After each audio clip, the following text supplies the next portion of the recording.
7 करना है। Hare Krishna, welcome you all in the class. आज की भगवत गीता क्लास में आप सभी वैष्णव का बहुत बहुत स्वागत है। तो होप आप सब अच्छे से होंगे। तो 27th श्लोक भगवत गीता का 9.27 आज हम पढ़ करेंगे। जैसे आप सब जानते हैं कि आज 5 दिनों का ब्रह्मोत्सव भी हम मना रहे हैं। हमारे टेम्पल में, नोएडा टेम्पल में मनाया जा रहा है। श्री राधा गोविंद देव को स्टैब्लिश हुए कितने साल हो गए? 10 साल। राधा गोविंद, जगन्नाथ, बलदेव, सुभद्रा, सुदर्शन, श्री गौर निताय गुरु महाराज ने हमें स्टैब्लिश करके दिए और उनकी आराधना सेवा में हमें लगाया। 10 साल हो गए। सो उनका ब्रह्मोत्सव मनाया जा रहा है 21 से लेके 25 तक। Please attend the classes. Shrimad Bhagavatam की क्लासेस आप अटेंड कीजिए। Gurukeshwari, you are coming? माता जी, पूरी कोशिश तो है मेरी। Try to. आप एक दिन रुको, क्योंकि संडे को 10 बजे महाराज जो है डिसाइपल गैदरिंग कर रहा है। सारे डिसाइपल्स की गैदरिंग कर रहे हैं। If possible you can stay. 10 बजे है। आई थिंक एक दो घंटे में खाली, 12-1 बजे तक खाली हो जाना चाहिए। तो वही 4 बजे आप वापस जा सकते। डिसाइपलिक गैदरिंग है, तो नोएडा के जितने भी लोग हैं, आप लोग को रिक्वेस्ट है कि प्लीज आप लोग जरूर अटेंड कीजिए वो प्रोग्राम। और महाराज के साथ मीटिंग है, सारे लोगों के प्रोग्राम है। इसी संडे है ना माता जी? इसी संडे को 10 बजे। ठीक है, तो आप लोग देख लीजिए, प्लानिंग करना चाहिए। जैसे कुछ स्थिति माता जी, प्लीज ट्राई। यस माता जी, मैं आऊंगी प्रभु जी के लिए। जी। क्योंकि पता नहीं क्यों मैं अपने ग्रुप को इंट्रोड्यूस नहीं करा पाती हूँ। ऐसे मैं भूल जाती हूँ, मेरी अलग अलग सेवाएं रहती हैं। लेकिन इन सब चीजों में आगे आना चाहिए। जितने आप लोग आएंगे तो अच्छा रहेगा। ठीक है, तो आप लोग आइए। ठीक है, ओके। तो क्लास शुरू करते हैं। 9.27। नमो विष्णुपादाय कृष्णप्रेष्ठाय भूतले श्रीमते लोकनाथ स्वामी महाराज इति नाम्ने। नमो विष्णुपादाय कृष्णप्रेष्ठाय भूतले श्रीमते भक्ति वेदांत स्वामिनिति नामिने। नमस्ते सारस्वते देवे गौरवाणी प्रचारिणे निर्विशेष शून्यवादी पाश्चात्य देशितारिणे। प्रेम से कहो जय श्री कृष्ण चैतन्य प्रभु नित्यानंद श्री अद्वैत गदाधर शिवसादि गौर भक्त वृंद। हरे कृष्ण कृष्ण कृष्ण हरे हरे, हरे राम राम राम हरे हरे। कंत्राज भगवत गीता की जाए।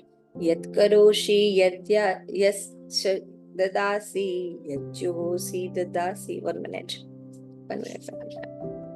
यत् करोषि यत् अश्नासि यज्जुहासि ददासि यत् तपस्ससि कौन्तेय तत् कुरुत मद अर्पणम्।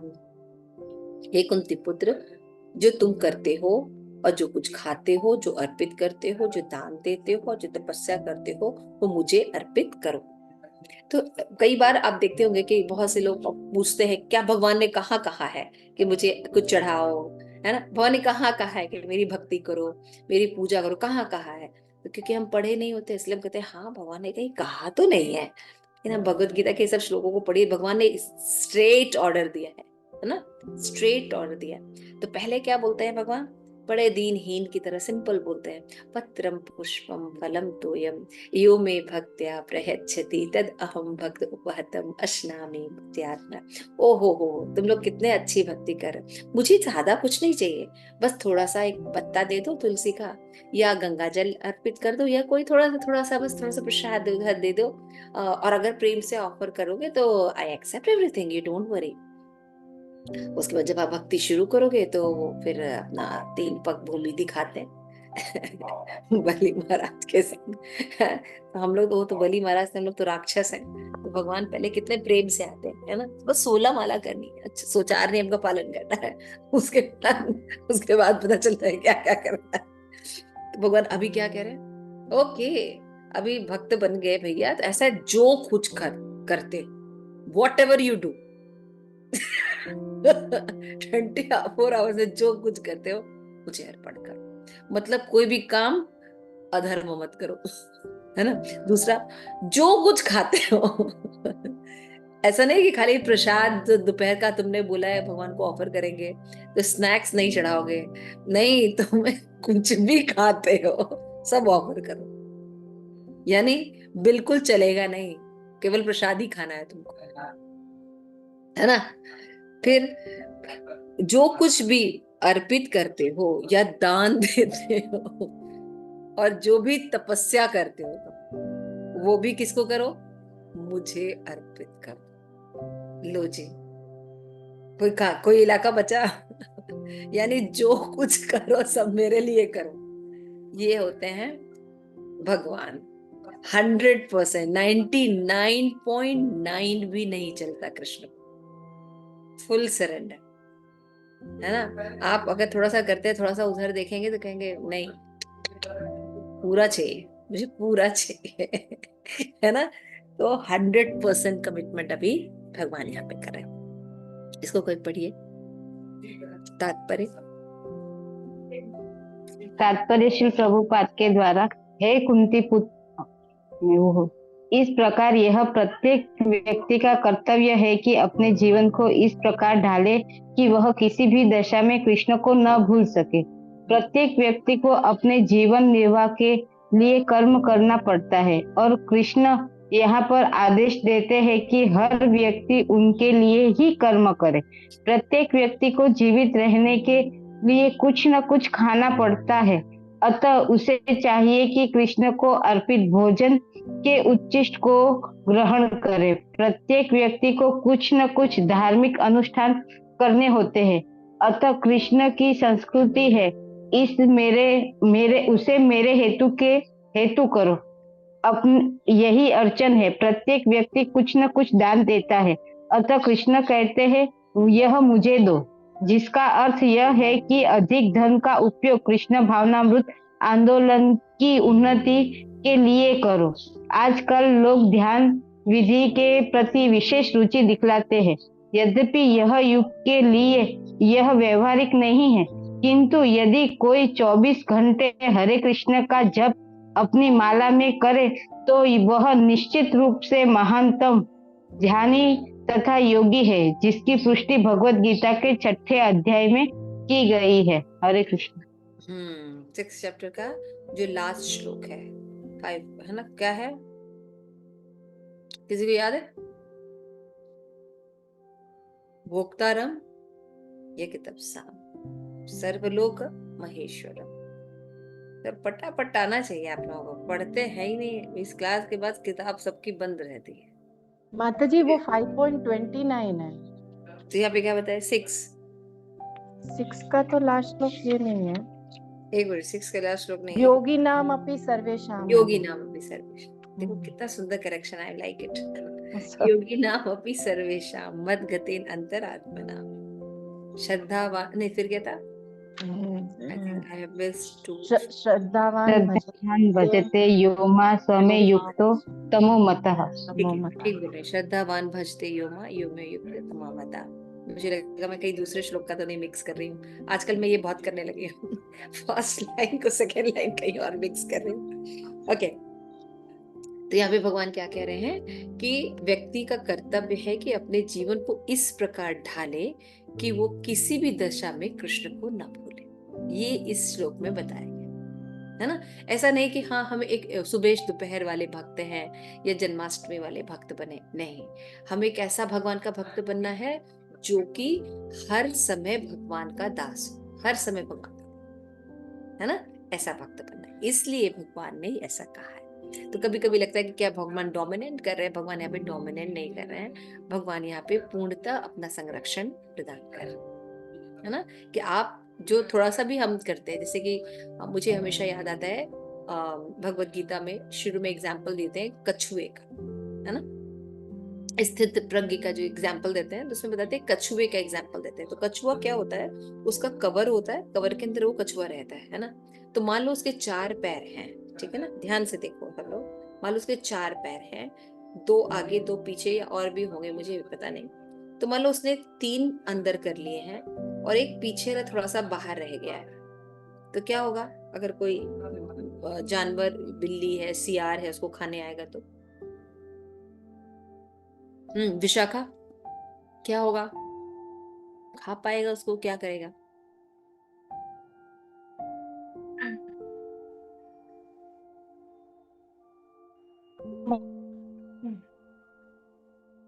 आवाज नहीं आ रही। हरे कृष्णा। हम्म। हरे कृष्णा, बोलो। हरे कृष्णा, आवाज आ रही है माता जी? यस यस, बोलिए बोलिए। हाँ, उसका बचाव करेगा, नहीं उसका बचाव करेगा। बचाव करेगा मतलब? ओके, पद्मा माता जी। आपने बोला ना माता जी कि वो खाने के लिए आएगा माता तो जी, वो है ना अपना जो पीछे का पैर है ना, वो भी अपने कवर के अंदर कर लेगा। क्यों? ये थोड़ा सा ही तो बाहर है, बाकी तो कर ही लिया उसने। नहीं, फिर भी वो पूरा अपना शरीर अंदर कर लेगा कि बाहर से कोई भी उसे अटैक ना कर पाए। तो थोड़ा ही से तो रह गया, बाकी तो उसने कर ही लिया। आप पर एक ही थोड़ा भी क्यों, बाहर है। वो अपना अपना क्यों वो शरीर खराब करे ना, वो भी वो अंदर कर लेगा ताकि कोई उसे नुकसान ना पहुंचा पाए। ओके, और कोई बताना चाहेगा?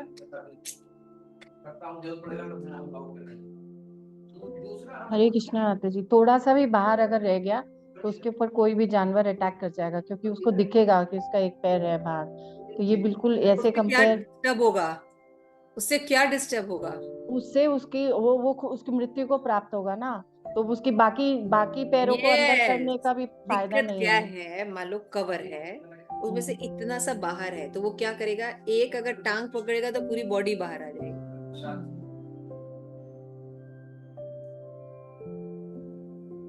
नहीं, अगर आपका एक साड़ी का पल्ला पहिए में फंस जाता है तो क्या होता है? खाली साड़ी जाती है पूरी कि साड़ी चली आप जाएगी। आपकी सांसें चली जाएंगी? सांसें चली जाएंगी, यस। बिकॉज उस साड़ी के पल्ले से आप पूरे खिंच जाने वाले हो। मेरे साथ तो एक बार हुआ भी था ऐसे माता कई जी। लोगों का होता है, देखिए ना। तो यहाँ पे इसलिए भगवान चाहते हैं कि पूरी तरह से हम कवरिंग में रहे, है ना, पूरी एकदम एक इंद्रिया भी आपकी इधर उधर ना हो। तो मुझे लगता है भगवान शासन कर रहे हैं, नहीं, भगवान हम पर कृपा कर रहे हैं, है ना, कि हम बिल्कुल भी इधर उधर ना रहें और हमेशा रहें। ठीक है, तो इसलिए यहाँ पे भगवान क्या कह रहे हैं, निष्काम कर्मीज। निष्काम कर्मीज are attached to the specific work they perform, है ना। एक तो होता है कर्म, उसके बाद नैष्कर्म होता है। नैष्कर्म में क्या होता है कि फल की इच्छा नहीं रहती है, लेकिन फिर भी उनको किसकी इच्छा रहती है, उस सेवा की इच्छा, उस फल, उस सेवा से जो फ्रूट प्राप्त होता है उससे जुड़े रहते हैं। जैसे महाराज के उच्चिष्ट से जुड़ना, है ना, सेवा करते हैं लेकिन कहीं ना कहीं उसके फल से जो फल प्राप्त होता है उसके इच्छा से जुड़ना। अगर वो प्राप्त तो होता है या नहीं होता, इससे शोकाकुल होते हैं और इससे तय करते हैं कि वो अच्छे भक्त हैं कि नहीं, या गुरु की कृपा हो रही है कि नहीं। जबकि भगवान महाराज का उच्चिष्ट ये डिसाइड नहीं करता कि आपको कृपा हो रही है कि नहीं हो रही है, आप भक्ति में कितना प्रगति कर रहे हैं ये डिपेंड करता है। क्लियर? जो नैश यहाँ पे लिखा है, जो निष्काम कर्मी कहते हैं, are attached to the specific work they perform.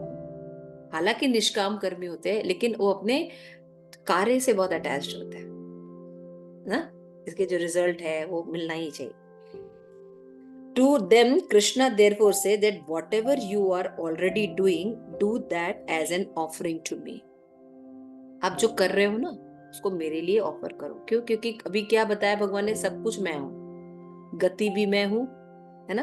18 श्लोक में कहता है ना, 9.80 में, गति भी मैं हूँ, साक्षी भी मैं हूँ, बाकी सब सभी मैं हूँ। तो आप जो सोच रहे हैं अपने फ्रूट से जो अपने आसक्त हैं कहीं गए, भगवान वो भी खत्म करके शुद्ध भक्ति देना चाहते हैं।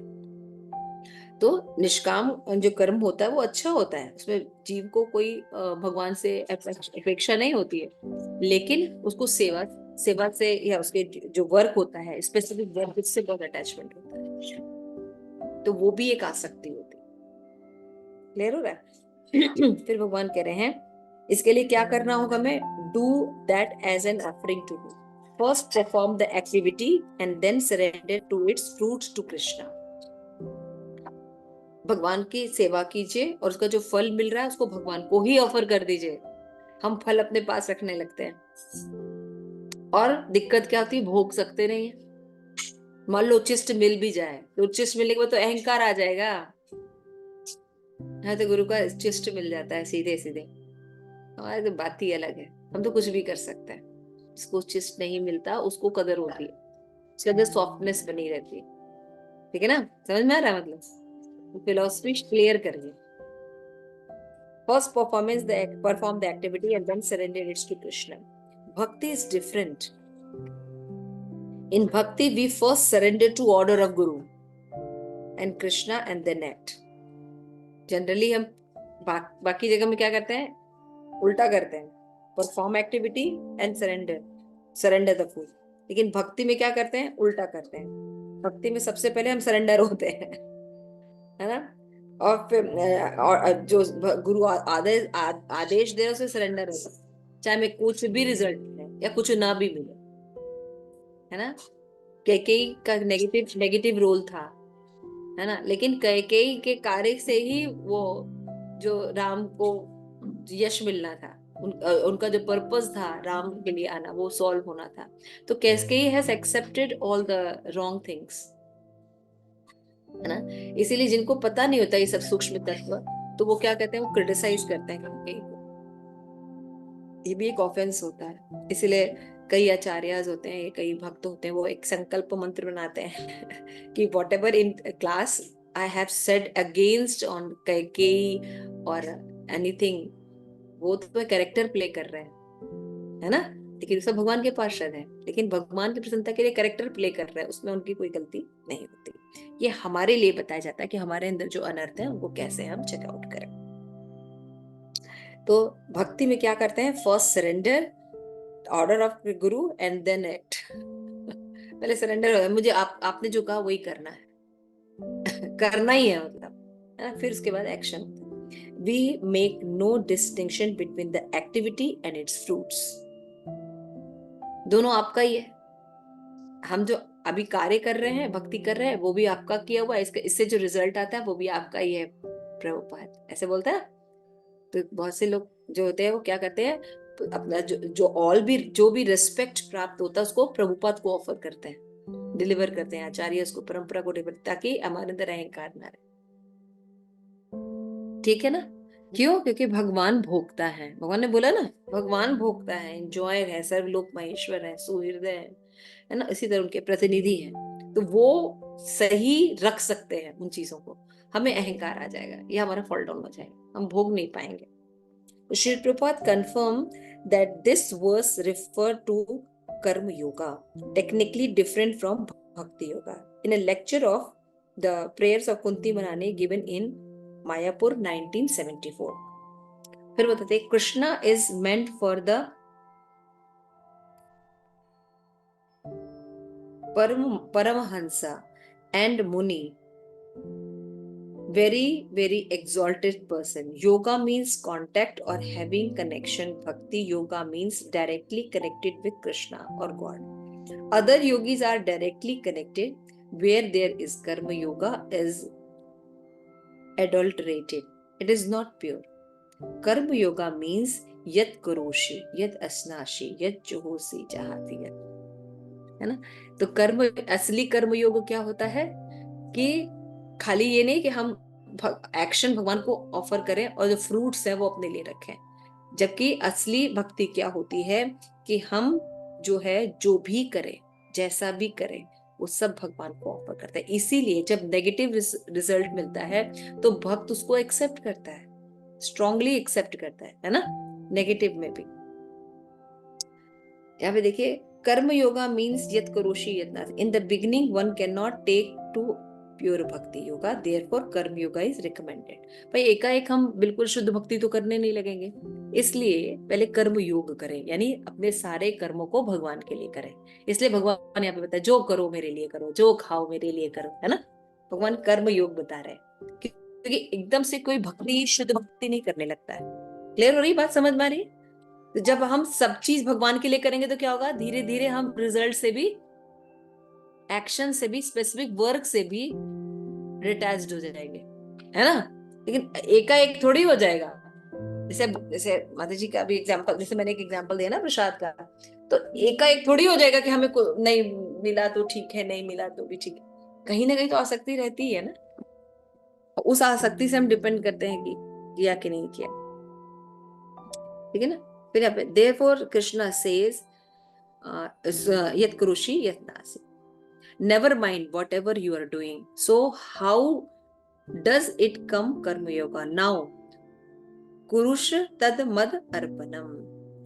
You give it to me. Krishna say, all right, go on. You are attached to business, you go on. But the money earned out of the business, you can give me. This is Karma Yoga. It does not matter whatever you are doing, but the ultimate result you give to me. ठीक है? तो ये जो श्लोका है, ये कर्म योगा श्लोका है। Actual में कर्म योगा क्या हुआ? When we do anything we eat, anything we do, any tapasya we do, any dan we do, all have to given to Krishna. सबसे पहले हम कर्म को योग करें। अब नेक्स्ट कर्म में भगवान नैष्कर्म का, निष्काम कर्म योग के बारे में भगवान बताएंगे। क्लियर हुआ? ये बात समझ में आ रही सबको? हाँ, तो ये अगर धन है तो भगवान की सेवा में लगाइए, यानी वॉट एवर डू। तो सबसे पहले क्या करिए आप, जो इधर उधर हर चीज कर रहे हैं एक्शन, उसको कृष्णा सेंटर कीजिए पहले, ठीक है ना? फिर भगवान कह रहे हैं शुभ अशुभ फले एवं मोक्ष से कर्म बंधने संन्यास युक्त आत्मा विमुक्त माम उपैष्यसि। इस तरह तुम कर्म के बंधन तथा शुभ अशुभ फलों से मुक्त हो जाओगे, है ना? इस संन्यास योग में अपने चित्त को स्थिर करके तुम मुक्त होकर मेरे पास आ जाओ। ये बहुत गोही बातें हैं। जनरली क्या होता है, जो भी शुभ आता है उसको हम अपने पास रखते हैं। भगवान कहते हैं कि चलो, अगर तुम अपने लिए शुभ रखोगे तो भी तुम्हें वापस जन्म लेना पड़ेगा, ठीक है ना? पद्मा माता जी क्लियर हो रही? हरे कृष्णा। पद्मा माता जी आ रही है? ओके, शायद आपका माता जी। ओके। तो ये चीज शायद, हाँ, वो इंटरनेट प्रॉब्लम हो रही माता जी, कोई बात नहीं। तो इस तरह से भगवान कह रहे हैं कि क्यों मैं कह रहा हूं कि तुम मुझे ऑफर करो, क्योंकि अगर तुम अपने पास रखोगे तो तुम बंधन में रहोगे और कभी भी जन्म मृत्यु के चक्र से निकल नहीं सकोगे। क्यों? क्योंकि शुभ चीजें भी तुमको करने के लिए इस जन्म लेना पड़ेगा, है ना? तो तुम इस बंधन से मुक्त नहीं हो पाओगे। इस सन्यास में अपने चित्त को स्थिर करके तुम मुक्त होकर मेरे पास, और जब तुम मुझे ऑफर कर दोगे तो क्या हो जाएगा? You don't have any bank balance, तो इस जगत में तुमको रहने की कोई आवश्यकता नहीं और अपने घर वापस आ जाओ, है ना? तो शुभ भी बाधा डालेगा, शुभ रिजल्ट भी बाधा डालेगा। इसलिए भगवान यहाँ पे कह रहे हैं कि गुरु के निर्देशन में कृष्ण भावना के कर्म करने से युक्त कहते हैं। परिभाषा में युक्त वैराग्य। श्री रूप गोस्वामी कहते हैं अनासक्त विषयान यथार्थ उपंजित निर्बंध कृष्ण संबंधे युक्त वैराग्य मुझे। श्री रूप गोस्वामी कहते हैं कि जब हम इस जगत में, जब तक हमें कर्म करना पड़ता है, हमें कर्म करना बंद नहीं कर सकते, अतः यदि उसके फल को कृष्ण को अर्पित किया जाता है, इसको युक्त वैराग कहते हैं। वस्तुतः संन्यास में स्थित होने पर भी ऐसे कर्म से चित्त रूपी दर्पण स्वच्छ हो जाता है और कर्ता जो क्रमशः आत्म साक्षात्कार की प्रगति करता है त्यो परमेश्वर के प्रति पूर्णतः समर्पित होता है। अतः अंत में मुक्त हो जाता है और मुक्ति भी विशिष्ट होती है। यह मुक्ति से वो ब्रह्म ज्योति में तदाकार नहीं होता, अभी भगवत धाम में प्रवेश होता है। यह स्पष्ट है, माम उपैष्यसि, भगवान कह रहे हैं यह मेरे पास आता है, अतः मेरे धाम वापस आता है। मुक्ति प्राप्त की 5 विभिन्न अवस्थाएं होती हैं और यह स्पष्ट क्या है कि भक्त जीवन भर परमेश्वर के निर्देशन में रहता है। वो ऐसी अवस्था को प्राप्त हुआ करता है जहाँ पे वो शरीर त्यागने के बाद भगवत धाम जा सके और भगवान के प्रत्यक्ष संगति में रह सके। जिस व्यक्ति में अपने जीवन को भगवत सेवा में रत करने के अतिरिक्त अन्य कोई रुचि नहीं होती, वही वास्तविक सन्यासी। तो यहाँ पे बता रहे हैं कि अभी क्या करो तुम, शुभ रिजल्ट हो अशुभ रिजल्ट हो, वॉट एवर जो भी होता है, कर्म बंधन से मुक्त होना है अगर तुम्हें, तो तुम मुझे ऑफर करो। क्यों? क्योंकि अगर तुम अपने पास रखोगे तो तुम्हें वापस रीबर्थ लेना पड़ेगा, तो जन्म मृत्यु का चक्र जो है आपका चलता रहेगा। इसलिए जो तुम्हें मुक्ति नहीं मिल पाएगी। तो भगवान ये सब भी किसके लिए कह रहे हैं? हमारे बेनिफिट के लिए कह रहे हैं। भगवान को हमारे रिजल्ट से लेना है, समझ रहे हैं? तो ये हमको लग रहा है कि भगवान डोमिनेट कर रहे हैं। भगवान डोमिनेट करने कर रहे हैं, हमें चक्र से निकाल रहे हैं। इसलिए भगवान के कार्यों में सहयोग करना चाहिए कि रिजल्ट्स जो भी कुछ प्राप्त है उसको क्या करना चाहिए, हमें भगवान को ऑफर करना चाहिए। हर चीज भगवान के लिए करनी चाहिए। इससे हम बंधन से मुक्त हो जाएंगे, चित्त को स्थिर कर लेंगे हम, यानी देखिए जब भौतिक भोग करते हैं तब चित्त जो है अप एंड डाउन रहता है, स्थिर नहीं रहता। कभी भी देख लीजिए, जब भी कभी आपको विचलन हो, दुख हो, तो आप देखिएगा कि आपकी भौतिक आसक्ति अगर रहती है तब आपका चित्त इधर उधर रहता है। जब आध्यात्मिक में आप रहते हैं तो आपका चित्त इधर उधर कभी नहीं होता है ना। उसको विचलन को तुरंत ठीक करना चाहिए। कैसे? भगवान को ऑफर करके। भगवान का है, भगवान के लिए किया है, सिंपल फिलोसफी। तो हमारे जो आचार्य रूप गोस्वामी ने युक्त वैराग की बात बताई है ना। जनरली लोग क्या कहते हैं कि आज मत देखो, मत बोलो ना।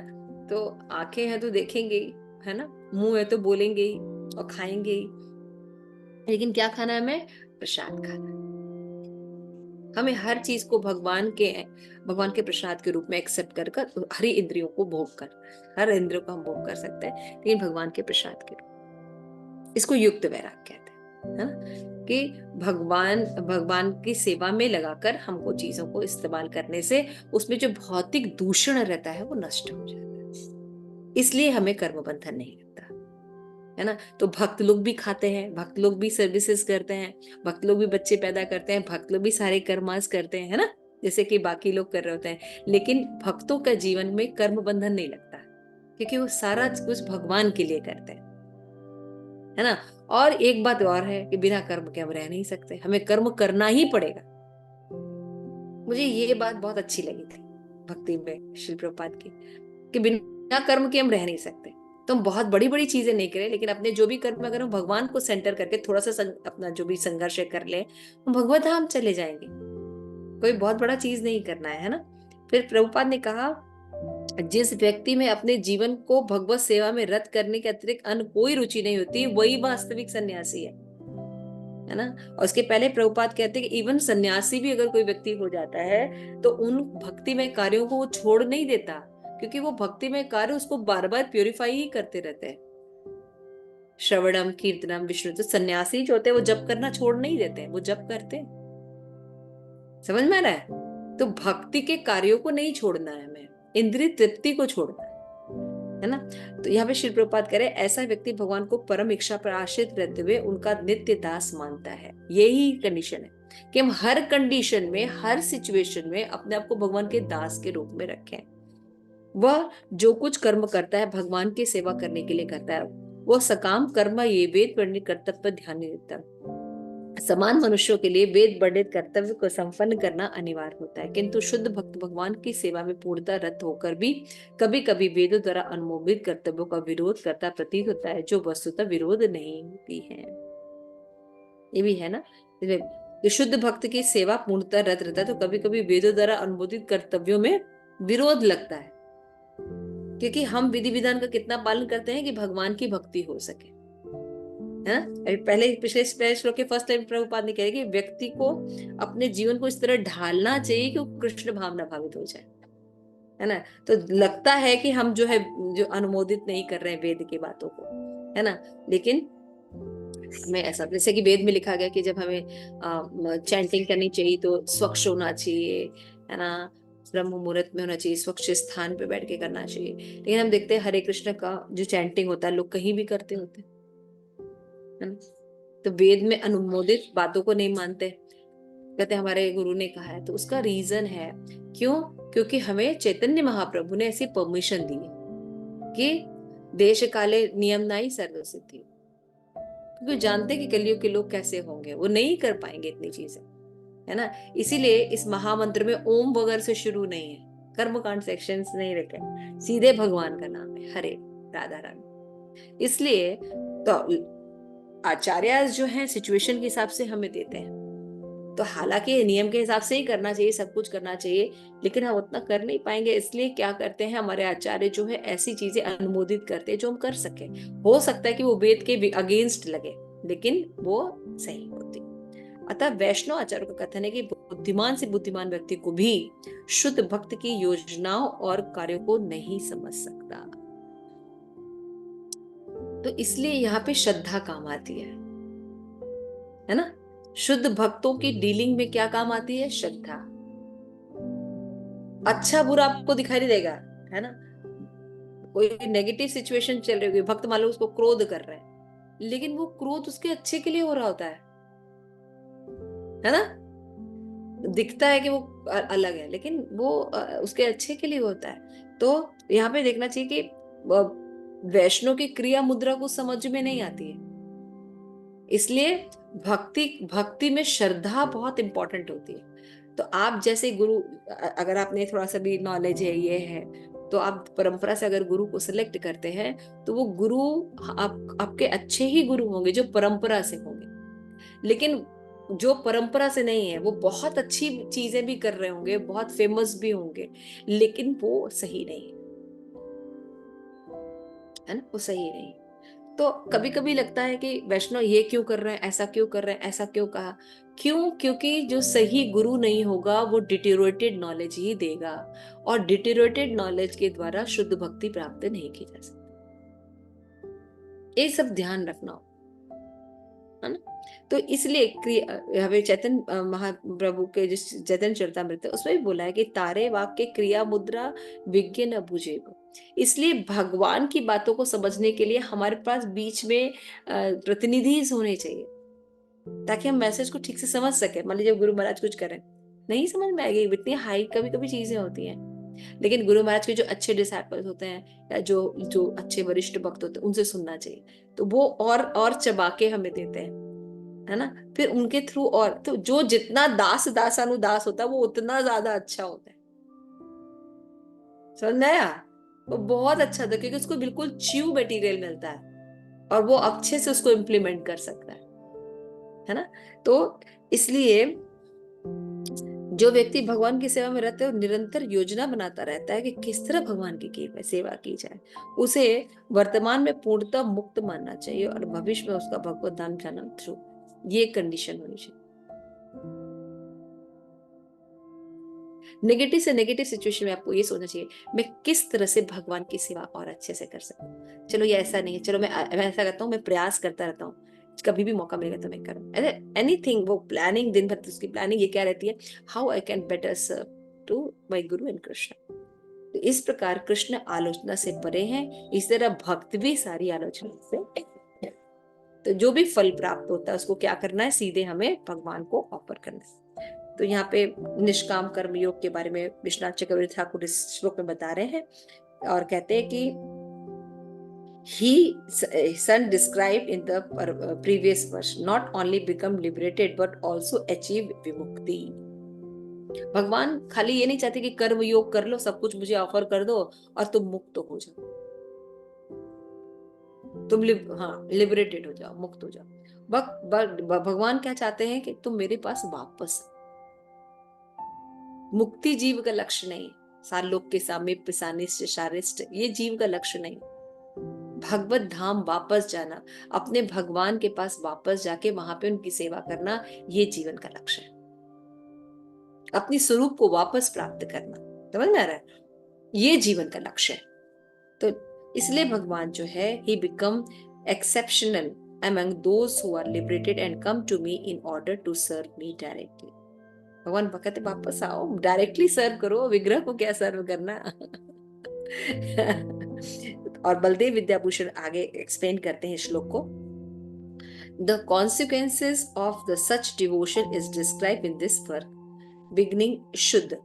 When you engage in the kind of devotional service characterized by offering all work to me under my order, then you become free from the bondage of material activities। जब भगवान कहते हैं कि सब कुछ मुझे ऑफर कर दो, तो उसमें भगवान का क्या बेनिफिट, कुछ नहीं, हमारा बेनिडिक्शन रहता है। क्या? हम कभी भी कर्म बंधन में नहीं पड़ेंगे। This is the reason Krishna हमें कहते हैं कि तुम करेक्ट। जैसे माँ बाप होते हैं, अगर कोई जब अच्छे और रिस्पॉन्सिबल माँ बाप होते हैं, वो कोई बात कहते हैं इसका, तो वो उस एक्टिविटी से अपने बच्चों को बंधन मुक्त करना चाहते हैं, दुखी होने से बचाते हैं। तो यहाँ पे भगवान जो स्नेही पिता की तरह बोल रहे हैं, सब कुछ मुझे ऑफर कर दो। क्यों? क्योंकि तुम अपने पास रखोगे, शुभ फल भी रखोगे तो बंधन में पड़ जाओ। You have to come back again. When you engage in the kind of devotional service characterized by offer all work to me under my order, then you become free from the bondage of material activity. You not only become vimukta, liberated from material activity, but vimukta, and come to me। भगवान ने क्या word use किया, not only मुक्त, विमुक्त। You become exceptional among those who are liberated and come near to me in order to serve me directly. है ना? Devotee of Lord are so special. Narayan पराहा सर्वे ना कुशाचना विभियते। Devotee solely engage in, अब देखिए भक्त जो pure भक्त हो जाता है, निष्काम कर्मी हो जाता है, तो वो क्या करता है, devotional solely engage in devotional service of the supreme personality of God है। तो जब व्यक्ति कर्म योग होता है तो वो अपने कर्म से अटैच रहता है, लेकिन जब निष्काम कर्म के ऊपर चला जाता है तो शुद्ध भक्ति करता है, क्योंकि वो अपने सारे फल भगवान को ऑफर कर देता है। सुप्रीम पर्सनालिटी ऑफ गॉड तभी तब बोलेंगे कि आप मुझे गले लगाएं, मुझे ठुकरा दें, है ना, मेरे सामने किसी और का आलिंगन करें, लेकिन मेरे प्राणनाथ आप ही रहेंगे, तब आप कहेंगे, और ये प्रेम का प्रतीक होता है।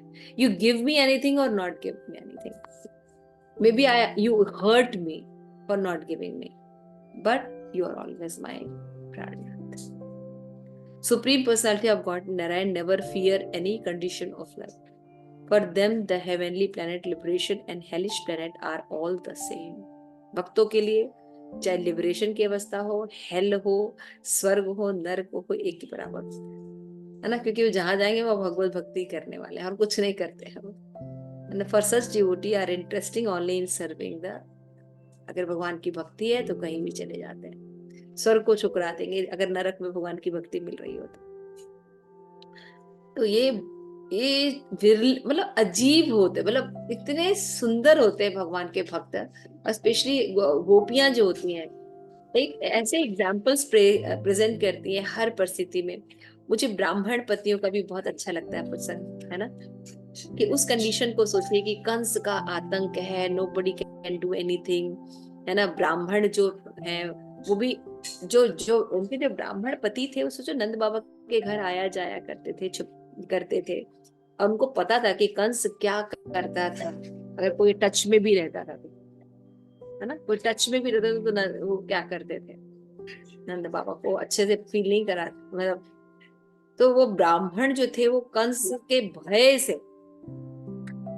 जो कृष्णा के ऑफर को कि भाई कुछ रोटी लेके आओ, वो स्वीकार नहीं करते, लेकिन उस समय वो स्त्रियां, है ना, वो स्त्रियों में कॉन्फिडेंस कहाँ से आया, तो आचार्य बताते हैं कि जो ब्राह्मण पत्नियां थी ना, ये गोपियों का संग करती थी।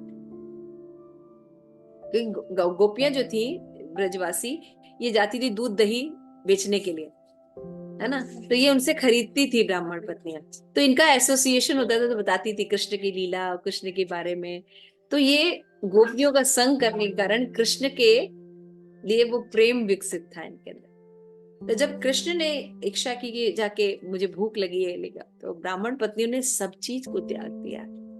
बहुत बड़ा डिसीजन था ये, उनको पता नहीं था कि वापस आने पर उनके पति भी नहीं है करने वाले, है ना, और कृष्ण तो एक रोटी खा के चले जाएंगे फिर मेरा क्या होगा, है ना, एक ही रोटी तो खाएंगे, जो भी प्रसाद खाएंगे, ये खाने के बाद मेरा क्या होगा नहीं पता, लेकिन इस समय कृष्ण को भूख लगी है और मुझे ये दे। सिंपल, अमेजिंग ना, कौन कर सकता है ये सब, हम तो सोचेंगे, है ना, अच्छा बुरा सब नापेंगे तोलेंगे, उसके बाद चलेंगे, तो हम लोग ब्राह्मण पतियों के साइड में रहते हैं ज्यादातर, ब्राह्मण पत्नियों की तरह तो कोई बिरले जो प्रेमी होते हैं वो सोचते हैं मेरा मेरा मेरा जो लवर है वो सेटिस्फाइड रहे, मेरा क्या होगा पता नहीं, है ना, कभी से आपको देखते हैं ना देशभक्ति के लिए, मेरा देश सलामत रहे, मैं रहूं ना रहूं, है ना, ये सब ये प्रेमी भक्त ऐसा सोच सकते हैं। तो ये बात यहाँ पे कही जा रही है ना, और भगवान देखिए अभी बता भी रहे कि तुमको मैं इसलिए करने को कह रहा हूँ ताकि तुम कर्म बंधन में मत पड़ो, एक चित्त हो जाओ और मेरे पास वापस आओ, खाली मुक्ति प्राप्त मत करो, क्योंकि मुक्ति के बाद भी फॉल डाउन होगा तेरा। तो Krishna state earlier that he is deliver his devotee and annihilates the miscreant, but should not the Supreme Lord, who is the Father of all living, treat all, both the good bad equally? Is Krishna's partial? यहाँ पे बताया जा रहा है कि भगवान जो है वो दुष्टों का नाश करते हैं, भक्तों की रक्षा करते हैं, तो क्या भगवान पक्षपाती हो जाते? तो आगे बताया जाएगा कि भगवान पक्षपाती होते हैं कि नहीं। क्लियर? तो आज का श्लोक बहुत अच्छा, थोड़ा सा मनन का विषय है। कर्म योग बनेंगे, पहले कर्म योग बनाया भगवान ने, पहले श्रद्धा उत्पन्न की, पत्रम पुष्पम कर्म योग बनाया। कर्म योग बनाने के बाद भगवान कहते हैं सब कुछ मुझे ऑफर। फिर भगवान कहते हैं निष्काम कर्म योग हो जाओ, है ना? क्यों हो जाओ? क्योंकि इससे बेनिफिट क्या मिलेगा, तुम मेरे पास वापस आ जाओ। Okay, thank you so much. Shri Prabhupada की जय। आप सभी गौर भक्त वृंद की जय। निताई गौर प्रेमानंदे। हरि हरि।